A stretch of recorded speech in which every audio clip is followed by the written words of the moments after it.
நண்பர்களே, முருகனின் அருளால் இனி வருகின்ற நாட்கள் அனைத்தும் நல்ல நாளாக மாறட்டும். முருகனுடைய அருளால் உங்களுடைய நீண்ட நாள் கோரிக்கை, கனவு, ஆசை எதுவாக இருந்தாலும் நிறைவேறட்டுங்க. இந்த பதிவில் எதை பற்றி பார்க்க போகிறோன்னா, சிவன்மலை ஆண்டவனுடைய உத்தரவு பெட்டியில் வைத்துள்ள பொருளால் பார்த்தீங்கன்னா, கும்ப ராசியில் தற்போது ஏற்படக்கூடிய கிரகண மாற்றத்தால் பார்த்தீங்கன்னா 4 ராசிக்கு மிகப்பெரிய பாதிப்பு ஏற்பட இருக்கு.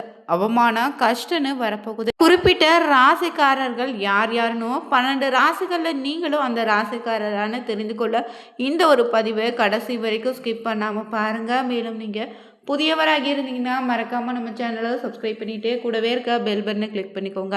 தனிப்பட்ட முறையில் உங்கள் ஜாதக ரீதியாக இருக்கக்கூடிய பிரச்சனைக்கு சரியான ஒரு பரிகாரத்தை பெற்றுக்கொள்ள நினைத்தா வீடியோவில் பார்த்தீங்கன்னா டிஸ்கிரிப்ஷனில் ஃபோன் நம்பர் கொடுத்துருக்கோம். அந்த நம்பருக்கு நீங்கள் கால் பண்ணி தெரிஞ்சுக்கலாம். வாங்க நண்பர்களே, வீடியோக்குள்ளே போகலாம். மேலும் இந்த பதிவில் எதை பற்றி பார்க்க போகிறோன்னா, முருகப்பெருமானுடைய சக்தி வாய்ந்த திருத்தலங்கள் 6 படை வீடுகளாக இருக்கும். அந்த 6 படை வீடுகளைப் போல ஒரு சிறப்பான ஒரு முருகன் ஆலயனா சிவன்மலை கோவிலுங்க.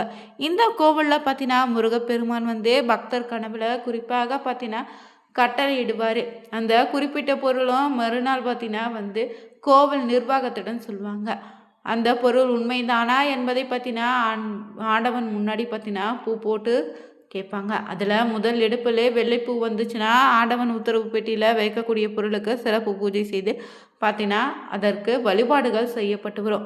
அந்த வகையில் இது வரைக்குமே பார்த்தீங்கன்னா பல பொருட்கள் வைத்திருக்காங்க. இதனால் பார்த்தீங்கன்னா பல நல்ல மாற்றங்களும் பல எதிர்பார்க்காத விதமான சில அசம்பாவிதங்களும் நடந்திருக்கு. அது முருகன் பார்த்தீங்கன்னா நமக்கு முன்னாடியே உணர்த்திருக்காரு. இந்த சிவன்மலை சுப்பிரமணிய கோவில் பார்த்தீங்கன்னா திருப்பூர் மாவட்டம் காங்கேயத்துக்கு அருகே இருக்கக்கூடிய சிவன்மலையில் அமைந்துள்ள அருணகிரிநாதரால் திருப்புகழில் பாடப்பெற்ற பெருமை கொண்ட முருகன் கோவில் தாங்க இது. மூலவராக இங்கு சுப்பிரமணியர் வழியோடு ஒரே கருவறையில் திருமண கோலத்தில் காட்சியளிப்பார். பாட்டாளி என்ற கிராமமே சிவன்மலை அமைந்துள்ள பகுதின்னு சொல்லுவாங்க. ஏன்னா இங்கு பால்வளமிக்க வனத்தில் கோவில் கொண்டுள்ள நல்ல மங்கை உடனமர சிரவணேஸ்வரர் மகனேன்னு சிவன்மலை சுப்பிரமணிய சுவாமியை சொல்லுவாங்க. இங்கு மலைச்சாரலில் பார்த்தீங்கன்னா திணைப்படம் காத்து கொண்டிருந்த வள்ளியம்மைய காதல் மனம் புரிந்து இங்கு முருகன் குடியேறியதாகவும், சிவன் திரிபுரத்தை அழைக்க மேருமலையை வில்லாக பயன்படுத்திய போது அதிலிருந்து சிதறிய ஒரு சிறு பகுதி சிவன்மலைன்னு சொல்லுவாங்க. மேலும் பார்வதி அகத்தியர் சிவனை நோக்கி தவம் செய்த தலன்னு வள்ளிமலைக்கு சென்று வள்ளியை திருமணம் முடித்த பின் முருகன் வள்ளியோடு இங்கு திரும்பி வந்த குடிகொண்ட தலமாகவும் இருக்குங்க. அதனால் தான் இத்தலத்தில் முருகன் சுப்பிரமணியராக வள்ளியோடு காட்சியளிக்கிறாரு. மேலும் இந்த ஒரு கோவிலுக்கு சிறப்பு என்னன்னா, இங்கு பிரசித்தி பெற்றது ஆண்டவன் உத்தரவு பெட்டிதாங்க. இது மனிதர்களுக்கு ஏற்படக்கூடிய இன்னல்கள், மகிழ்ச்சிகள் முன்னதாகவே உணர்த்தும் விதத்தில் மூலவருக்கு காரணமூர்த்தின்னு பெயரில் அழைப்பாங்க. சிவன்மலை ஆண்டவர் பார்த்தீங்கன்னா பக்தர் கனவுல தனக்கு இன்ன பொருளை வைத்து பூஜை செய்யுமாறு கட்டளையிடுவாரா. அதன்படி பார்த்தீங்கன்னா சுவாமியிடம் உத்தரவு கேட்கப்பட்டு உத்தரவானது குறிப்பிட்ட பொருள் ஆண்டவர் உத்தரவு பெட்டியில் வைப்பாங்க. இன்னொரு பக்தர் கனவுல அடுத்த பொருளை சுட்டி காட்டும் வரையுமே பழைய பொருளை கண்ணாடி பெட்டுக்குள்ள பக்தரின் பார்வைக்காக வைக்கப்படுங்க. மேலும் இந்த கோவிலுடைய தனி சிறப்பு என்னன்னா, இங்கு திருமண தடை, குழந்தை பாக்கியம், தொழில் மேன்மை, நோய் பாதிப்புன்னு அத்தனை பிரச்சனைகளுக்கும் தீர்வு கிடைக்கக்கூடிய அற்புத மலையாக இருக்கு. மேலும் வக்கரக சன்னதியை 9 முறை சுற்றி வழிபட்டிங்கன்னா எத்தனை பிரச்சனைகள் இருந்தாலும் அதிலிருந்து விடுபட முடியும். மேலும் சனி பகவான் இங்கு தனி சன்னதியில் இருந்திருக்காரு. மலை மேலே சுரலோக நாயகி சமேத ஜரகேஸ்வரர் ஆலயமும் இருக்கு.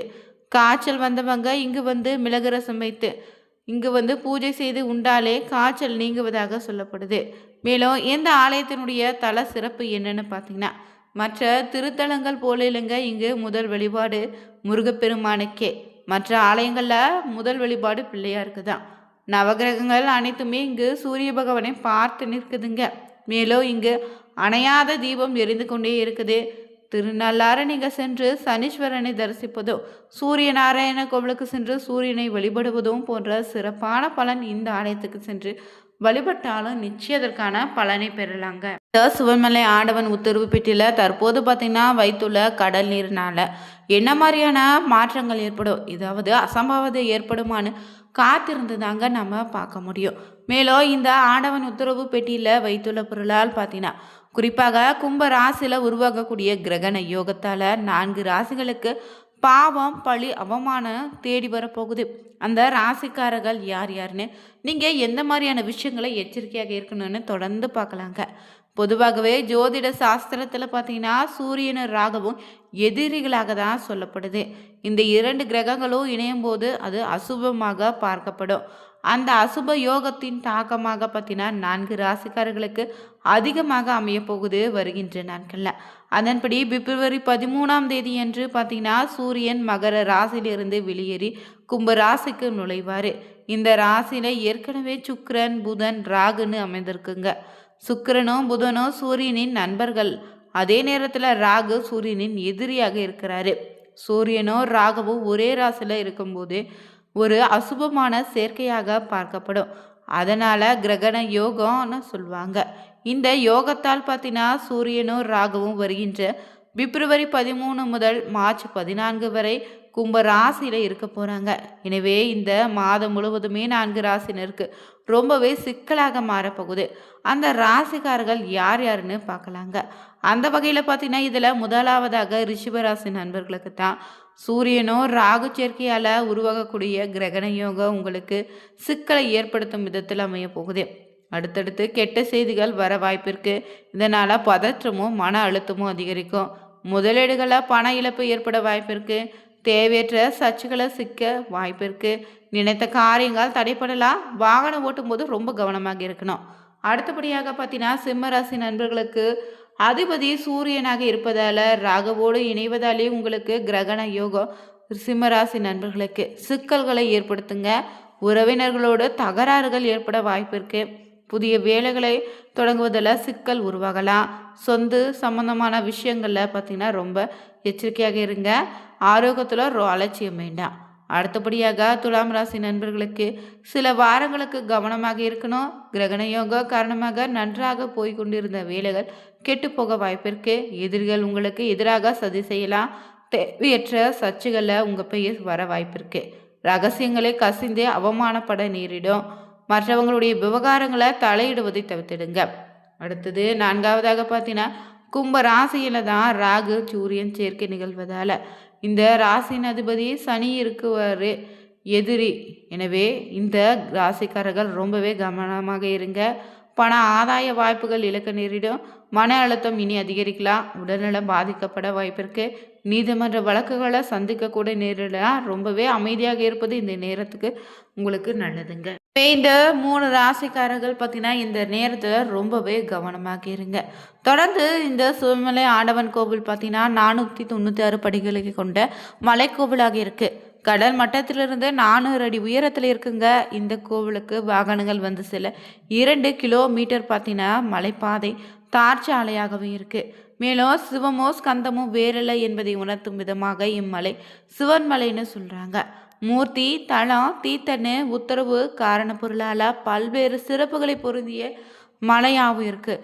புராண சிறப்புகளும் நிறைந்திருக்குங்க. மேலும் இந்த ஒரு மலை பார்த்திங்கன்னா சிவபெருமான் இமயமலையை வில்லாக வளைத்து அசுரர்களை அழிக்க முற்பட்ட போது அதிலிருந்து பார்த்தீங்கன்னா விழுந்த சிறு துண்டே சிவன்மலைன்னு சொல்லுவாங்க. மேலும் ஆஞ்சநேய சஞ்சீவி பர்வதத்தை எடுத்து செல்லும் போது அதிலிருந்து உயர்ந்த மூலிகைகள் விழுந்த நிறைந்த மாமலைன்னு சொல்கிறாங்க. மேலும் இந்த மலையானது முதல் யுகத்தில் பொன்மலையாகவும் 2வது யுகத்தில் வெள்ளி மலையாகவும் 3வது யுகத்தில் பார்த்திங்கன்னா வெள்ளி மலைன்னு சொன்னோம் 4வது யுகத்தில் கல் மலையாகவும் இருக்கிறதாக சொல்கிறாங்க. மேலும் காமரூப ஜோதிகிரின்னு சொல்லுவாங்க இந்த மலையை. மேலும் இந்த மலையில தான் உமையம்மை தவம் புரிந்து வந்ததால் சக்தி சிவமலைன்னு சொல்லுவாங்க.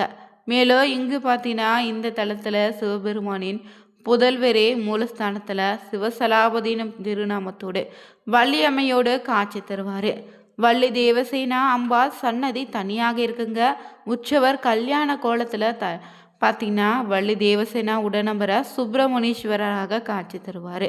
மகா மண்டபத்தில் நடராஜர் சிவகாமியம்மன் சன்னதி பள்ளியறை அருகே உற்சவ மூர்த்திகள் சன்னதி இருக்குது.